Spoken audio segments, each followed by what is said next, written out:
Hello dear students, I hope you are all well. तो आज हम लोग आगे बढ़ रहे हैं और आज हम लोग लेक्चर नंबर 7 को डिस्कस कर रहे हैं, जो क्लास 10 का है। तो आज हम लोग देखेंगे कि flow of current through a metal, यानी कि किसी मेटल से करंट जो है वो किस तरीके से फ्लो करता है, इस बारे में आज हम लोग स्टडी कर रहे हैं। बेसिकली हम लोग ये समझ चुके हैं करंट होता है क्या, यानी कि फ्लो ऑफ इलेक्ट्रॉन है वो करंट है। लेकिन अगर हम किसी वायर में पोटेंशियल डिफरेंस देते हैं, किसी वायर को के क्रॉस से अगर जो उसका एंड है उस एंड के क्रॉस अगर पोटेंशियल डिफरेंस दे रहे हैं किसी बैटरी से, तो उसके अंदर का जो इलेक्ट्रॉन का जो मूवमेंट होता है वो कैसा होता है, उसको हम आज जानना चाह रहे हैं। तो चलिए देखते हैं इसमें क्या क्या बताया गया हम लोग को अभी। तो इसमें दिया गया the outermost electron of metal atoms are free to move inside the metal. बहुत ही नॉर्मल तरीके से हमें समझना है कि जो भी मेटल है, मेटल के अंदर जो एटम है, एटम का जो आउटर मोस्ट इलेक्ट्रॉन है, अगर मान लेते हैं कि ये हमारा मेटल है, ठीक है, ये अगर मेटल है तो मेटल क्या होगा, एटम से बना हुआ होगा, बहुत सारा एटम होगा इसमें, there are so many atoms, बहुत सारा एटम होगा। यानी किसी एक एटम का, मान लेते हैं अगर ये एटम है, अगर इसी एटम का जो आउटर मोस्ट इलेक्ट्रॉन होगा ना, वो इलेक्ट्रॉन जो होता है वो फ्री टू मूव रहता है। सिंपली दिया गया the outermost electron of metal atom are free to move inside the metal. यानी कि मेटल के अंदर जो आउटर मोस्ट इलेक्ट्रॉन है एटम का, वो कैसा रहता है, वो फ्री टू मूव रहता है, यानी कि वो मूव कर सकता है इजिली, रैंडम मूव करते रहेगा वो। उसके बाद दिया गया these electrons are not bounded to any particular atom, और ये जो इलेक्ट्रॉन्स होता है वो किसी भी एटम के साथ बंधा हुआ नहीं होता है, यानी कि ये फ्री रहेगा, ये मूव कर सकता है इजिली। किसके अंदर, एटम के अंदर। और ये एटम किसके अंदर है, मेटल के अंदर। यानी कि जो भी वायर हम लोग ले रहे हैं, वायर में बहुत सारा एटम होगा, और उस एटम का जो आउटर मोस्ट इलेक्ट्रॉन होगा वो कैसा रहेगा, वो फ्री टू मूव करता रहेगा, वो किसी के साथ बंधा हुआ नहीं रहेगा, कि आसानी से वो मूव कर सकता है। सुनाओ आगे।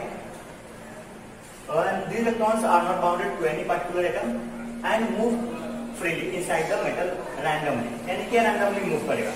So these electrons are called free electrons, यानी कि इलेक्ट्रॉन क्या कहलाएगा, ऐसा इलेक्ट्रॉन जो कि हमारे किसी भी मेटल है, हमारे पास कोई भी मेटल है, उस मेटल के अंदर जो एटम है, एटम के अंदर जो इलेक्ट्रॉन है जो आउटर मोस्ट शेल में है, जो फ्रीली मूव कर सकता है, उसको हम लोग क्या कहते हैं, फ्री इलेक्ट्रॉन कहते हैं। और ये रैंडमली मूव करता है। रैंडमली मूव करेगा मतलब जैसे मान लेते हैं अगर ये हम यहाँ पे एग्जांपल लेते हैं एटम का, या फिर मेटल का, मेटल एग्जांपल लेते हैं, तो इसमें जो इलेक्ट्रॉन मूव कर रहा हो कैसा होगा, जिगजैग वे में मूव कर रहा है, रैंडमली। मान लेते हैं इलेक्ट्रॉन है तो ये इधर गया, यहाँ वाला कुछ इधर आएगा, फिर यहाँ वाला इधर, ऐसे, ये ऐसे, इस तरीके से क्या हुआ, ये रैंडमली मूव करेंगे। बहुत सारे इलेक्ट्रॉन्स होगा जो कि रैंडमली मूव करते रहेंगे, तो क्या कहेंगे, फ्री इलेक्ट्रॉन्स कहेंगे। ये सब क्या है, फ्री इलेक्ट्रॉन, जो कि आउटर मोस्ट इलेक्ट्रॉन, यानी कि जो एटम है, एटम का जो आउटर मोस्ट शेल है उसमें ये सब रहेगा, ये क्या कहलाता है, ये फ्री इलेक्ट्रॉन कहलाता है।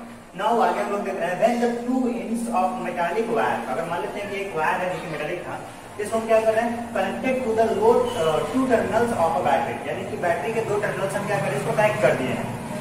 सो when connected to battery, then electrons start moving from the lower potential to the higher potential। ये इस चीज को हम पहले ही समझा चुके थे कि जब भी अगर कहीं पे पोटेंशियल का बात आता है तो वहां पे क्या होगा, जो इलेक्ट्रॉन्स होता है वो लोअर पोटेंशियल से हायर पोटेंशियल की तरफ जाएगा, लेकिन ये जाता है। लेकिन जब हम लोग बात करते हैं पॉजिटिव चार्ज का, उसमें क्या होता है कि हायर से लोअर की तरफ बढ़ा, पॉजिटिव चार्ज। लेकिन इलेक्ट्रॉन का बात यहाँ पे हो रहा है, यानी कि जो भी इलेक्ट्रॉन यहाँ से मूव करेगा वो किस तरह से मूव करेगा, तो जहाँ पे लोअर पोटेंशियल है, लोअर पोटेंशियल से निकलेगा और हायर की तरफ जाएगा। तो चलिए हम लोग इसमें अब देखते हैं कब ऐसा होता है, जब इसको किसी पोटेंशियल डिफरेंस यानी किसी बैटरी से जुड़ा रहता है तब। तो अभी हम लोग यहाँ समझ हैं कि therefore to the higher potential and therefore the conventional current flows from the higher potential into the lower potential end of the wire। यानी अगर कोई वायर है, वायर को अगर आप मान लेते हैं कि ये वायर था, इस वायर को आप क्या करते हैं, एक बैटरी से जोड़ दिए हैं ऐसा, ठीक है। तो ये पॉजिटिव टर्म है और ये नेगेटिव टर्मिनल है। तो ये पॉजिटिव टर्मिनल है तो इसके अंदर क्या होगा, बहुत सारे इलेक्ट्रॉन होगा जो कि इस तरीके से मूव कर रहा होगा, जिगजैग।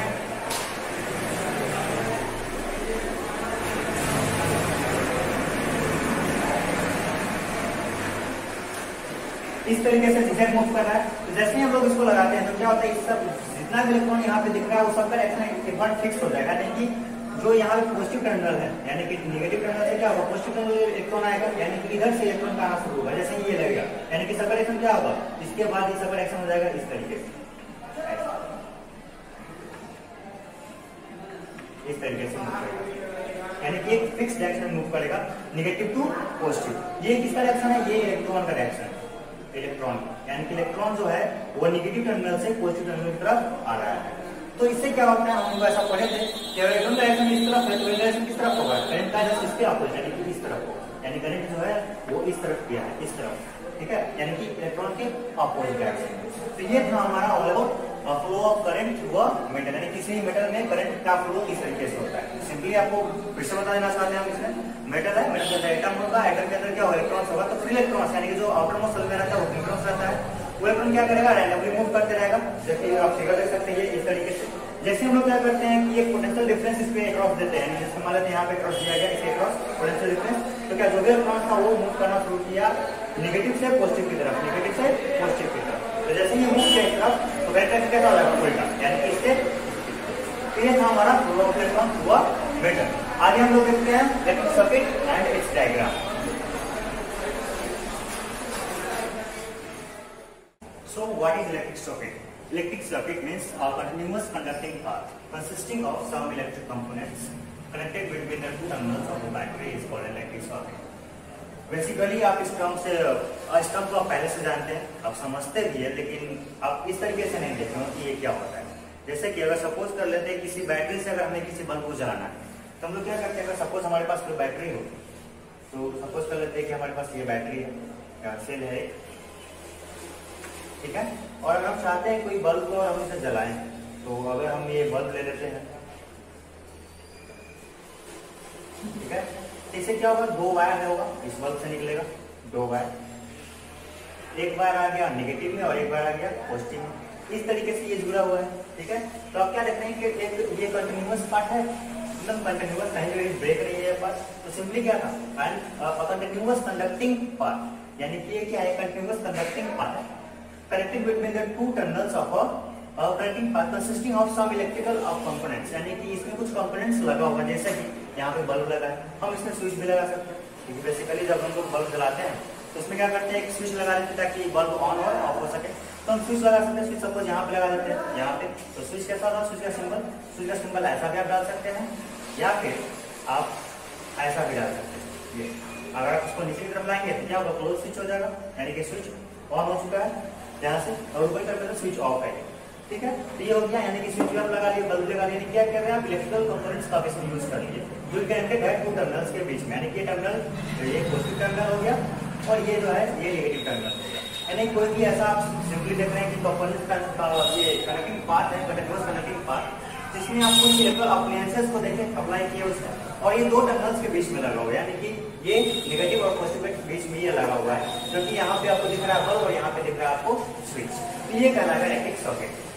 हम लोग करते हैं क्या है इसमें कि इस चीज को इलेक्ट्रिक सर्किट में होता क्या है कि इसको रिप्रेजेंट करना चाहते हैं तो सिंपली कोई भी वायर होता है, तो वायर में क्या होता है, कुछ ना कुछ रेजिस्टेंस होता है, तो हम वायर ले सकते हैं, या फिर बल्ब में भी क्या होता है, कुछ ना कुछ रेजिस्टेंस होता है।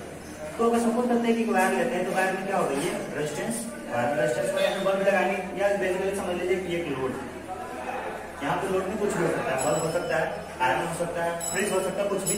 और फिर कब क्या कर रहे हैं इसको आप एक बैटरी से या फिर एक सेल से जोड़, ये सेल है, ठीक है। तो अभी क्या है, ये एक सेल हुआ, यहाँ पे एक लोड हुआ और कुछ लगा हुआ नहीं है, हम चाहें तो अभी कुछ लगा सकते हैं, यहाँ पे हम स्विच डाल सकते हैं, स्विच अब ये क्या है, ऑफ है, नीचे डालेंगे क्या हो जाएगा, स्विच ऑन हो जाएगा। तो सिंपली क्या हुआ, ये इलेक्ट्रिकल अप्लायंसेस है जो कि लोड हुआ, कुछ स्विचेस हुआ और ये कंटिन्यूअस पार्ट है, अब ये कंटिन्यूअस नहीं, डिसकंटिन्यूअस। हम लोग क्या करेंगे, इसको यहाँ से इस तरह से डाल देंगे, कंटिन्यूअस हो जाएगा। तो ये क्या कहलाएगा, ये कहलाएगा इलेक्ट्रिक सर्किट। तो क्या है इलेक्ट्रिक सर्किट, इसमें बेसिकली कुछ सिंबल्स होते हैं, जैसे कि अगर आपको वोल्टमीटर कहीं पे शो करना हो तो आप क्या लिखेंगे, V लिखेंगे, और ऐसा रहेगा वोल्टमीटर के लिए, ठीक है। एमीटर रहेगा तो आपको A लिखेंगे, ठीक है, और ऐसा रहेगा एमीटर के लिए। फिर उसके बाद आपको रेजिस्टेंस लिखना है तो रेजिस्टेंस ऐसा रहेगा, रेजिस्टेंस। स्विच लिखना है तो स्विच इस तरीके से होगा, ये ऑफ स्विच है और ये ऑन स्विच है, ये ऑफ का सिंबल है और ये ऑन का, बीच में डाल दिए इस तरीके से, ये ऑन स्विच हो गया, ठीक है। इस तरीके से बल्ब को अगर दिखाना है आपको, सिंपली बल्ब को दिखाएंगे तो बल्ब कैसा रहेगा, ऐसे, ये इस तरीके से बल्ब हो, कुछ बीच में लगा हुआ है, तो ये बल्ब हो गया। तो इस तरीके से हमारे पास बहुत सारा अप्लायंसेस जो कि आपको ये अप्लायंसेस का जो सिंबल है आपको बुक में दिया हुआ है, तो आप वहां से देख सकते हैं और सब सिंबल क्या होता है। अब हम आगे बढ़ते हैं और देखते हैं सर्किट डायग्राम। सर्किट डायग्राम में क्या रहेगा, diagram which shows the arrangement of various components, यानी कि जैसे कि इन सबको हम अरेंज करते हैं, मानी बहुत सारे कंपोनेंट्स लिए और उसको हम अरेंज करके एक फिगर से दिखना ड्रॉ किए तो उसको हम कहते हैं सर्किट डायग्राम। यानी कि simply a diagram which shows the arrangement of various components in an electric circuit with the help of their symbol is called a circuit diagram। यानी कि हम जितना भी कंपोनेंट्स यूज करें सबका हम सिंबल यूज करके हम क्या करें, अरेंजमेंट को दिखा रहे हैं, एक फिगर दिखा रहे हैं, तो वो कहलाएगा सर्किट डायग्राम। जैसे कि अगर मान लेते हैं यहाँ पे क्या है, ये पहला ये जो सिंबल आप देख रहे हैं इस तरीके से, ये एक सेल होता है, ठीक है।